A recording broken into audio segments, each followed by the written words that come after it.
of the biggest reasons why people struggle to eat healthy and manage body fat is because they're trying to follow a plan that's just arbitrarily given to them. They go online or ask even AI and they're like, give me a diet. And the AI or the expert is like, great, here's your diet, just follow it. And it kind of makes sense on the surface, but that's no different than me being like, oh, you want to get strong? Here's a 500-pound barbell, just lift it.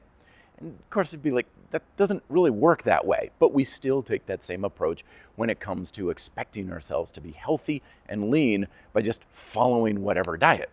Instead, a much safer, stronger, and more reliable approach is to implement it with a series of progressive steps, just like with working out. So today's video, I'm going to give you 5 steps that anyone can do that's going to take you from wherever you are in your healthy eating journey to a healthy diet that satisfies all your appetites and helps you manage body fat without restrictive diets in whatever time frame you feel is best for you to implement these 5 steps. So step number 1 is be mindful of having a noticeable protein source at every single meal. And don't worry too much, like some people say, do 2 meals, 1 meal a day, 5 meals a day, whatever works for you.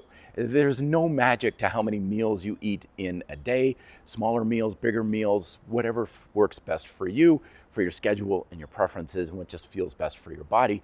Breakfast, lunch, and dinner is always a good sound place to start. But regardless, every single time you're preparing a meal, you look down and you're like, yep, I've got a decent protein source here.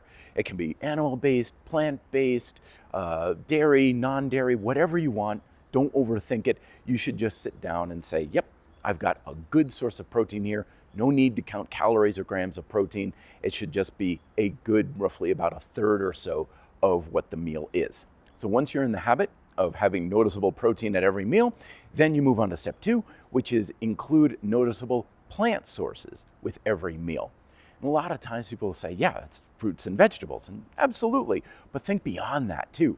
Think seeds, think nuts, think spices, think tea at breakfast, think lots of different plant-based foods.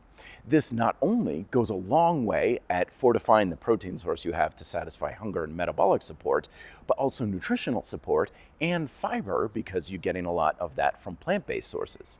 So once you're pretty comfortable in the habit of, I've got protein on a regular basis, I've got plants on a regular basis, then you move on to the third P, which is portion control. And that's going to be different for everybody, and it's naturally going to change. There's no set amount of calories or portion size that's going to always work for you. It's supposed to fluctuate as your needs change. So when you are looking at your meals, you want to make sure that you're eating enough to satisfy, but not so much that you're getting so full and overfed. The old rule in Japan of hara hachibu, of eating to roughly 8 out of 10 or 80% full, is kind of a general mile marker that you can use. Eating just enough to be like, yep, I'm feeling satisfied, I'm not hungry or anything, but I'm not overeating. And that can feel like a bit of a vague amount, but that's supposed to be that way. Because you don't get healthy by just following the strict rules, you get healthy by satisfying your appetites. And that's not going to happen with following any strict rule all of the time. You're going to have to round out the corners or bend the rules a little bit of whatever diet you're following from time to time. So it's going to take some trial and error, but that's fine because healthy eating is not about following the rules. It's about developing skills and being mindful of, I got protein, I got plants, and I'm eating enough to get to that 8 out of 10 fullness will be a skill that you develop and make healthy eating a lot easier throughout your life. Step number 4 is something that you can do kind of in conjunction with the first 3 steps, which is starting to be more mindful of managing your food environment. Because ultimately we humans are a product of our environment and our diet is no exception. So make sure your kitchen is clean, you have things set up for meal prep and cooking if you want to do a lot of the food preparation for yourself, making sure that you have foods that are very palatable and ready to go. So when it comes to protein and plants, have plenty of that heat and eat ready to enjoy in your immediate environment, your home, your office, even in your car.